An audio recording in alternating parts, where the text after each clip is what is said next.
Hello and welcome to the Freedom Seeker Show, the place where we talk about things that matter to women in an unfiltered way. I'm Yvonne Winkler, your host, and I am the founder of the Lotus Emerging Entrepreneur Program. I am also the managing director of eWomen Network, and I facilitate Daniel Laporte's signature program, the Desire Map. And today I'm here with founder of Hot Mess Organizing, Lisa Blau.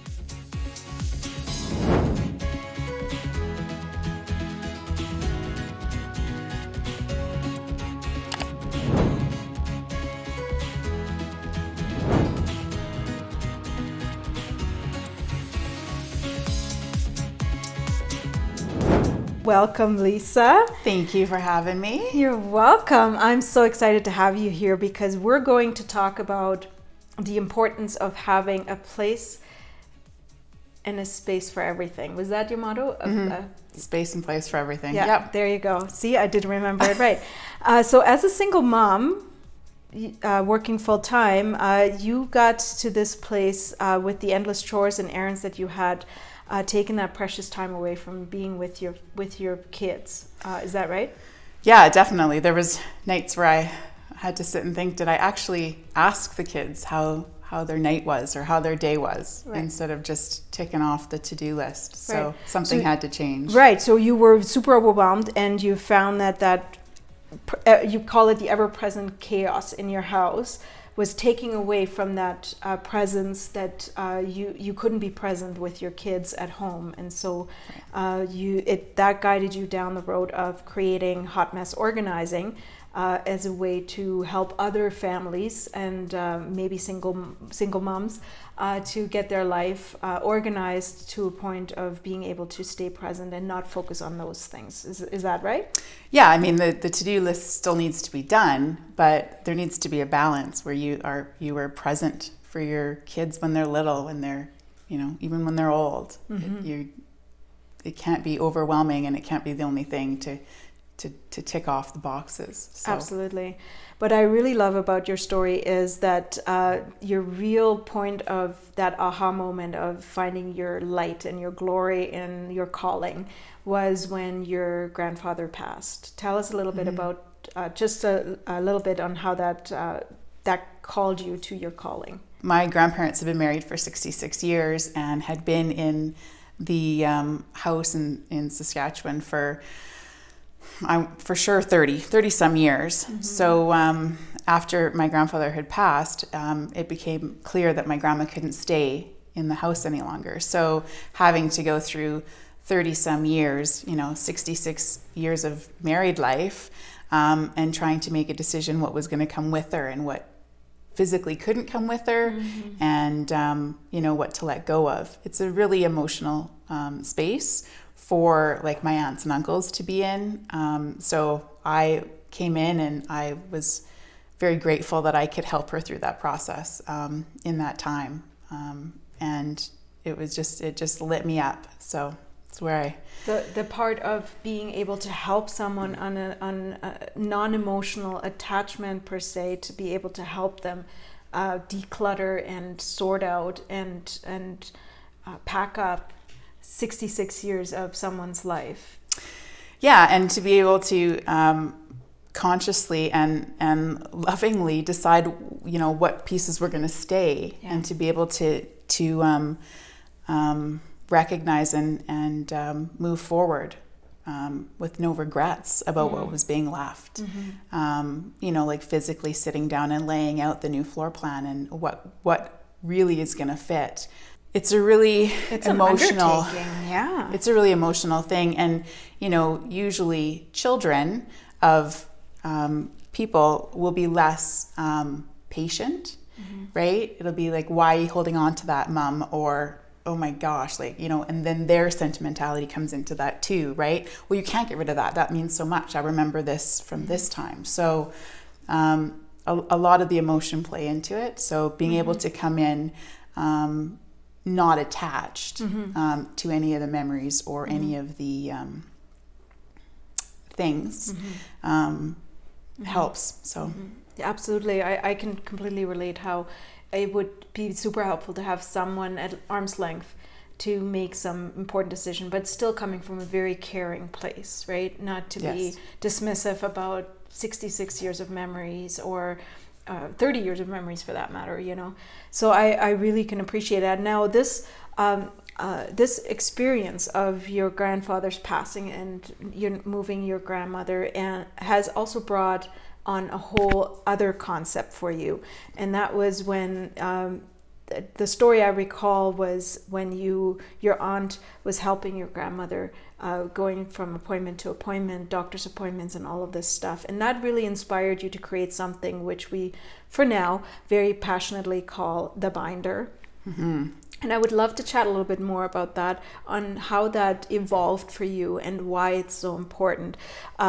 So you now help people purge and organize and design systems within their house and within their homes to go through transitions like moving, new family additions, divorce, you say, death, downsizing, and you help elderly people, which is really where your passion is, isn't it? Yeah, it is. Yeah, help elderly people go through their stuff so that their loved ones don't have to do it later.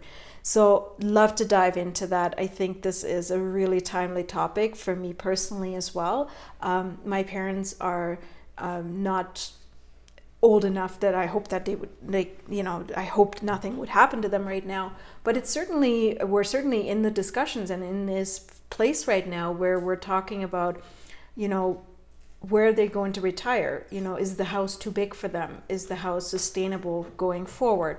And so the conversations have come up where we are discussing, you know, clearing out the basement. And I'm a single child, so it will all land on me.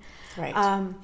And as I shared with you before, I'm not quite okay with any of this at this moment in time. So we have had this conversation. How can you help me organize this so that I'm still able to honor my parents' wishes without that emotional attachment? So let's dive into the binder, because that's really the first place where we start, right? Right. Okay. I'm so glad you guys are having the conversations. I mean, that is really the core of the binder, is starting to have those conversations. A lot of people don't. So it's a tough place to go, but good for you for having them. Because the more you're in them, the easier it's going to get.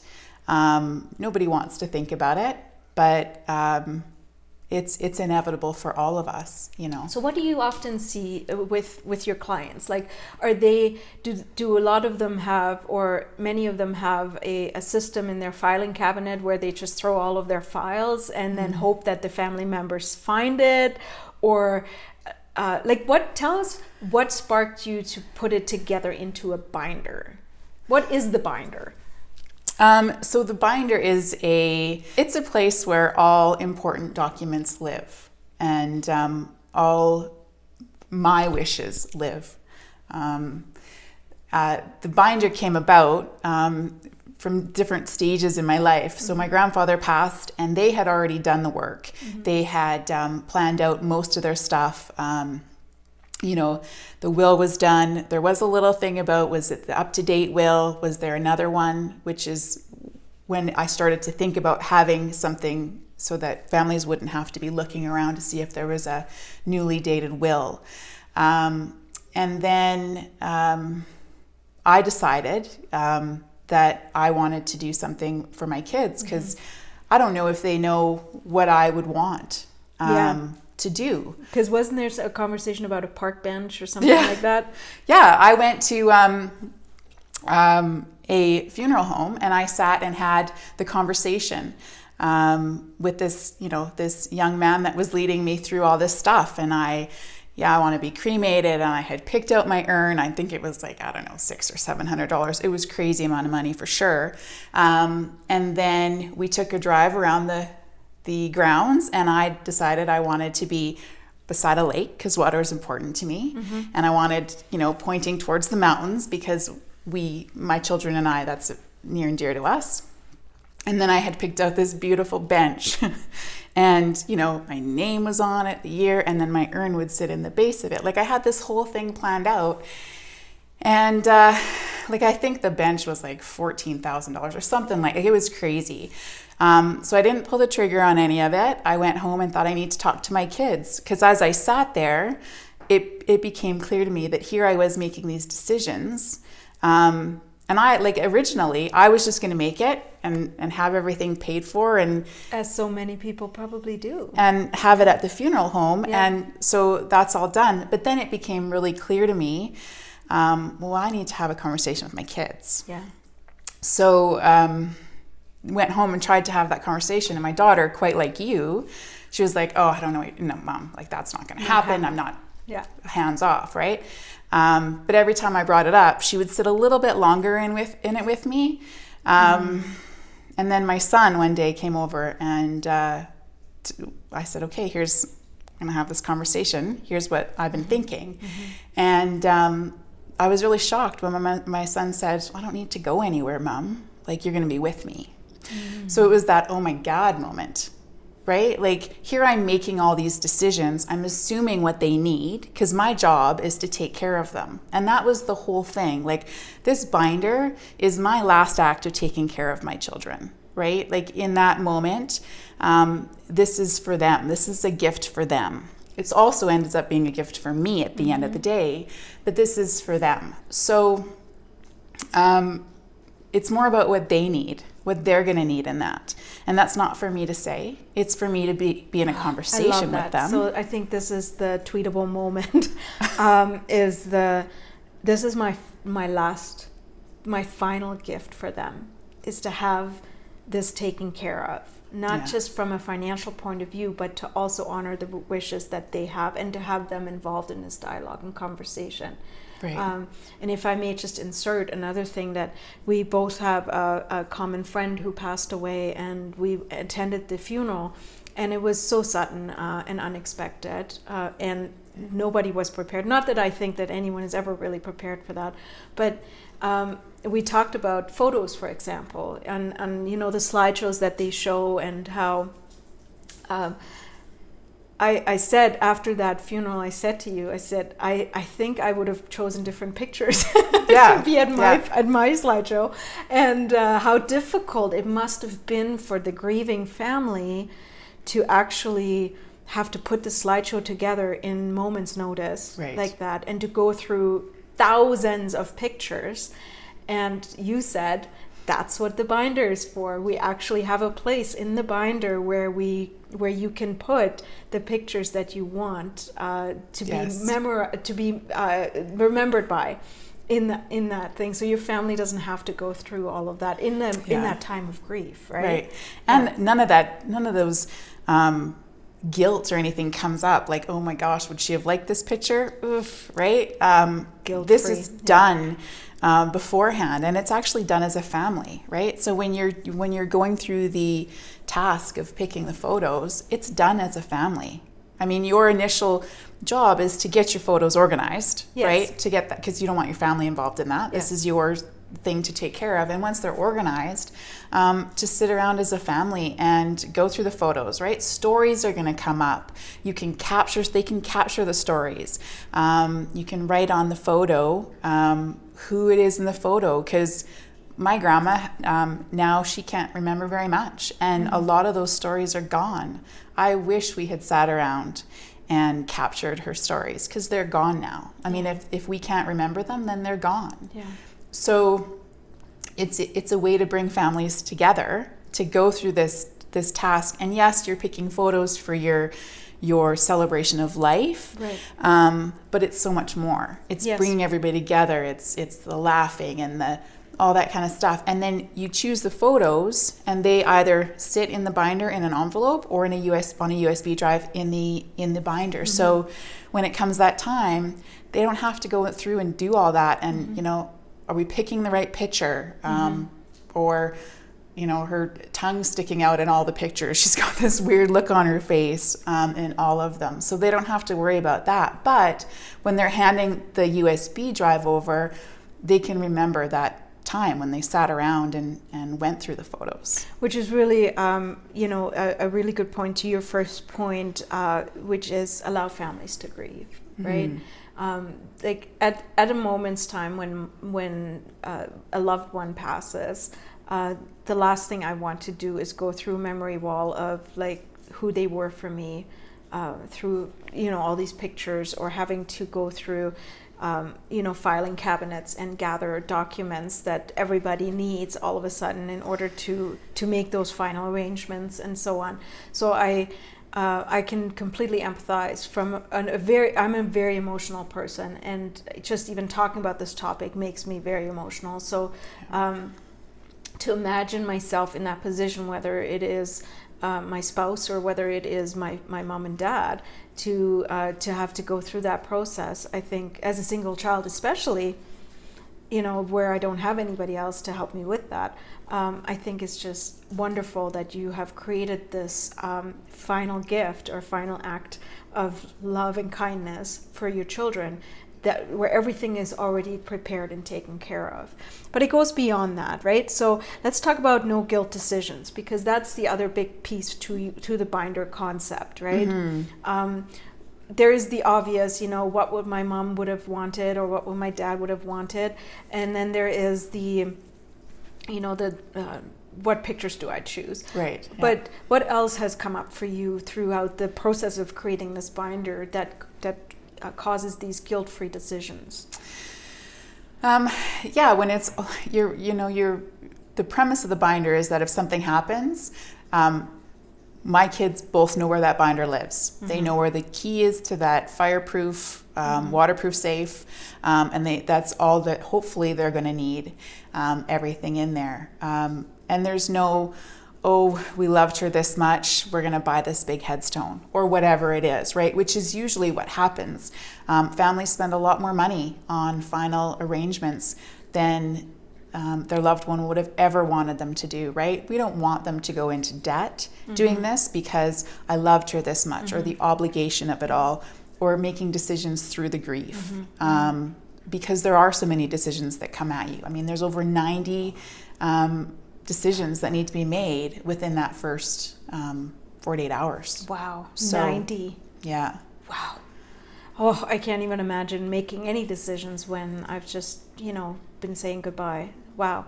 But let's back that up for a second. Something that just came to me is this isn't just about when someone passes. This is also if someone loses their ability to think for themselves, or to have any memory of, or whether that is coma, or whether that is mental degradation, or ability to, like you mentioned, your grandma not being able to remember the stories that go with the pictures, right? So it's not just about death, which is the ultimate form, but it's also if memory goes, or the ability to. Right, and to that, obligation thing with the children. I mean, what is the right decision? Am I making the right decision for them? Right, like what would I want? Like where is there a DNR in place? Like when is it okay to let me go? What would I want to? How would I want to live? And when to intervene? What's a DNR? Do not resuscitate order. Okay. Right. Yeah, So. So your personal directive, right? What you wish, and who's going to make those decisions for you, right? Yeah. Power of attorney. I mean, we're in COVID, and people were getting more power of attorney signed in April. Like there was a big influx, people wanting to make sure that they could, have someone else, or sign to have someone else take care of their affairs in if they couldn't, right? Financial or health or any of that kind of stuff. So it becomes quite real, especially in a pandemic. Canadians, maybe 56% of us actually have a will that's signed. When people pass and their family members have no idea, we don't have a roadmap. And that's what the binder is. I'm hoping that it's a roadmap. Here's how to maneuver through this in this really unfortunate time, right? We never know when anything's going to happen. You could cross a street and something could happen. But being able to have it all there for my kids will hopefully give them some peace of mind that they're doing what I would have wanted, and we've done we've had the conversation so that they get what they need out of it as well. And I think that's the key is you, like from the onset, it was really important for you to bring families together to have the difficult conversations, the uncomfortable conversations, but to have them so that, people aren't stuck when their loved ones can't make these decisions anymore, so that they have had them while they were still alive, so that they're organized while they're still living, right?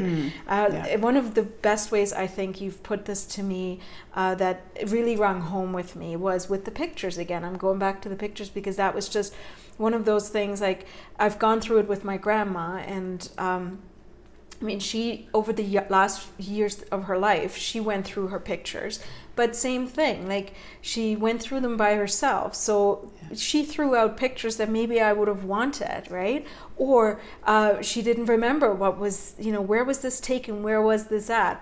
And what you said to me then was, it's the stories with the pictures that stay with me. And that's how your son can keep you in his life, right, in his heart forever. It's the stories, not the headstone or the bench in some park, right?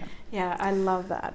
So having uncomfortable conversations that are important was your third point on the number of reasons why this binder is so important to you and why you created this.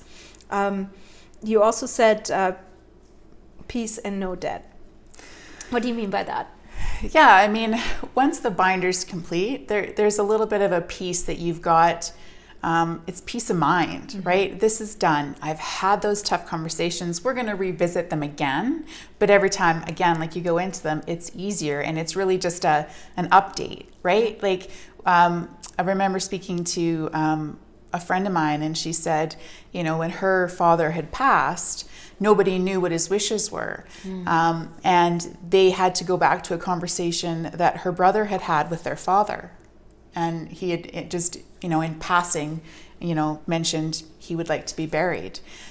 So that's all they had to go on, right? Was that really still a valid point of view for their dad? They don't know, right? Yeah. So, once you do the binder, you're not done, right? It's a continually updated every year because things change. Your insurance policies may change. You got to make sure that your beneficiaries are still up to date. And are you part of this process?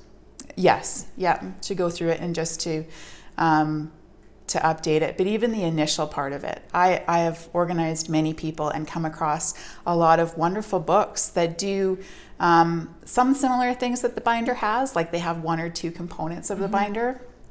And people buy them. It's a great idea, right? We all know the importance that this is, but I find them in, if there's anything written in there, there's maybe a page or two. Right. It's a hard thing to do. It's a really tough thing to face. Yeah. And it's usually, them filling it out, and they're not involving their family. That's because right. It's like, it's who wants to start having that conversation and bringing that up. So, the binder is not just a product. It actually comes with me, and we will sit down and we will go through it. And there are some sections that need to be filled out with me. So you're essentially that facilitator again, who has the uncomfortable and difficult hand-holding through those uncomfortable and difficult times. You do the hand-holding through that so that it gets done, whereas most of us shut down at that point when we have to do something we don't want to do. We usually just, next page, I'll come back to it later, and then later never comes. So just like with the organizing part of someone you're transitioning, you're helping with this binder to make those difficult decisions with them, and to ask questions through them, and help them come to a decision. And to make sure they're having the conversations with their family. This is not just if we were working on a binder, it's not just you and I. This is a bigger conversation to be had. And, hopefully it allows people to have the conversations now that they should have. Like, you mean this much to me, because now you're in it and you're thinking about, oh my gosh, like if I lose you, and it just brings all of that up. So being able to say the stuff and how you mean, right? Yeah. Never leave somebody without telling them how you feel. Yeah. We all have heard that. We all, think we try to do that, but I think having the conversations in relation to the binder, it just goes, oh my gosh, I need to say this to you now. You need to know how important you are to me. You need to know the impact you had on my life. Yeah. I mean, there is a section in the binder where you can write letters to people. And then, you know, once they're dealing with your affairs, they have this letter of love. Love that. That's in there. That's a great idea. But yeah. hopefully, you know, they had the conversation before that. Some of it. It's an opportunity anyways. If they don't take you up on it, they don't. But Right. It's an opportunity to express how you feel while you're still here, which Yes. really goes to your last point, which is, you know, organize your life while you're living. And I just love how you are very creatively, because, you know, while this is maybe a very difficult, uncomfortable, perhaps even morbid type of dialogue, it doesn't have to be. It can be fun. So one of the things you do is you hold these workshops, photo organization workshops. Yeah. And I thought that is such a brilliant way for you to bring families together in a very fun and very natural way, and to start there, to even open up that conversation, because we Right. both recognize too that it might not be easy for some families to have these dialogues, right? So those photo workshops I thought were great to just even, you know, open up that door, and to go, okay, I know that there's a bigger reason behind it, but you get so lost in the pictures and then you forget about all the morbid stuff. You just focus on, you know, Right. talking about the memories. And so my mom and myself attended your workshop, and your next one, she can't wait. She's bringing Dad. So, you know, we're so excited about it, because it's actually fun to make this. And that's what I thought was so amazing about how you're going about this.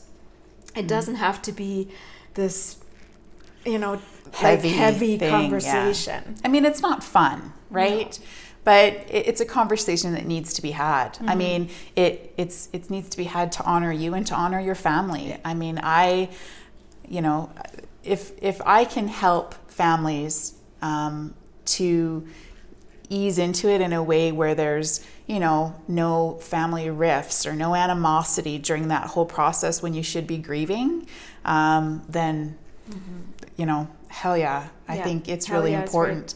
And, you know, taking care of, I mean, it's not just about death or when you can't speak to yourself. It's about living. I mean, when my binder was finished, it was kind of like a, right? And I mean, I still do visit it again and again, but there's like a section in there on the belongings, right? So there's 11 sections in the binder, and one of them is belongings. So going through your possessions and, you know, having the conversation with your kids. Like, I've kept this knitted doll from, you know, that your great grandmother made. I've kept it for you, and you can have the conversation like, I don't really want that.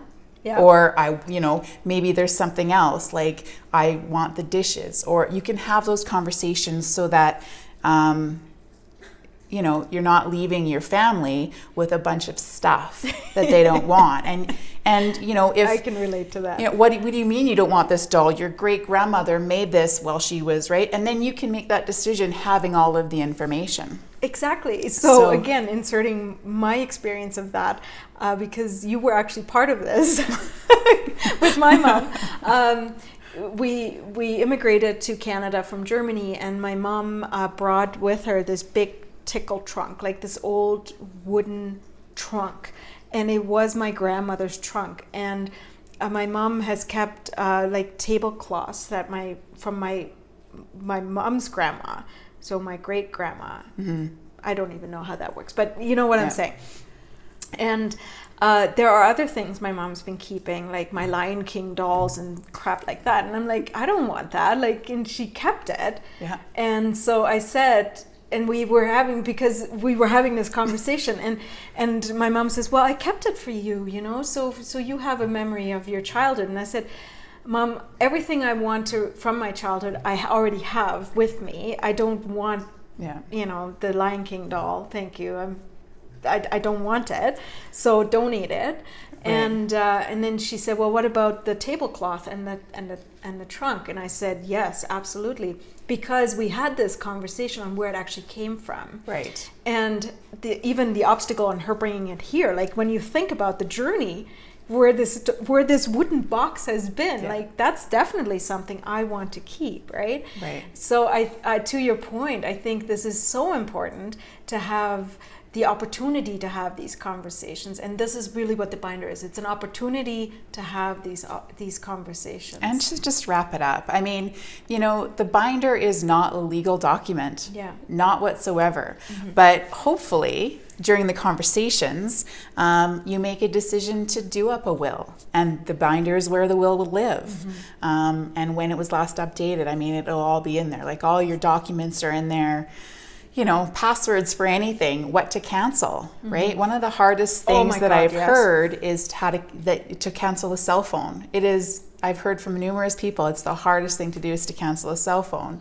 So I've actually researched how to do that, and here's what you can put in place so that later on it's not a hard thing to do. So little things like that. And passwords. Facebook accounts, Instagram accounts, all of these accounts that we have nowadays. It's all digital. That's right. So, where do they all live, these passwords? They could be living in the binder, right?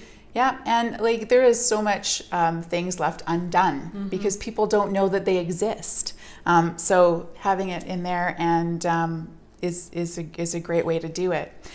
There's also a section in the binder at the end, what to do when it happens, right? Like, hopefully, we've never had to deal with somebody passing before. So when somebody does, it's like, well, what do I do? Exactly. Right? Funeral homes will help you through that for sure. But I've kind of, there's a list there in the government phone numbers and the hours that they're open and what you need when you call them. Like there's different steps to take. So, hopefully it just helps somebody through that. It's a complete organization system for your all things important. Yeah, hopefully. It seems to, and it can be added to throughout the years, but I'm very proud of it, and I think it's really important. And it's not just for people that are,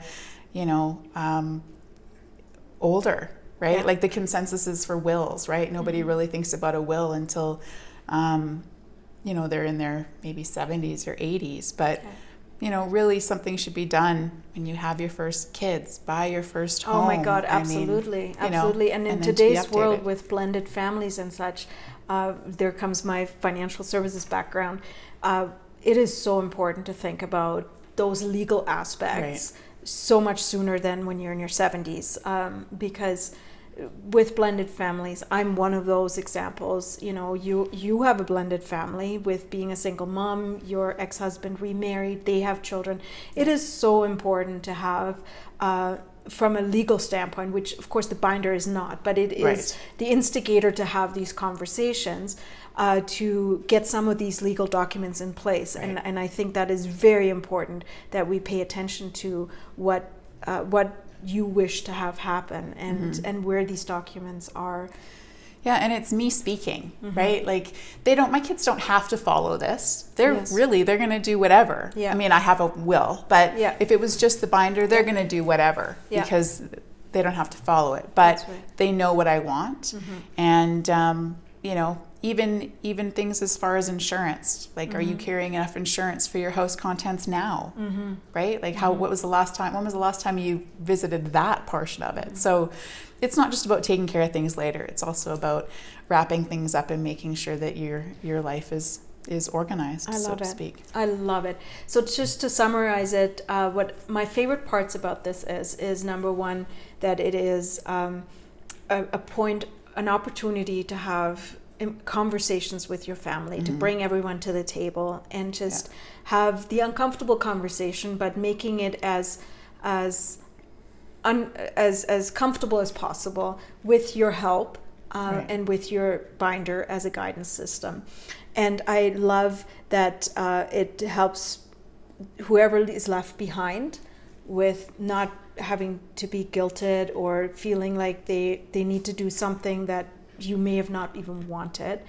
And I love that it organizes, it gives you that peace of mind that you have things in place, and to constantly revisit if you are having enough of this in place and that in place, and keep revisiting what's important and what matters.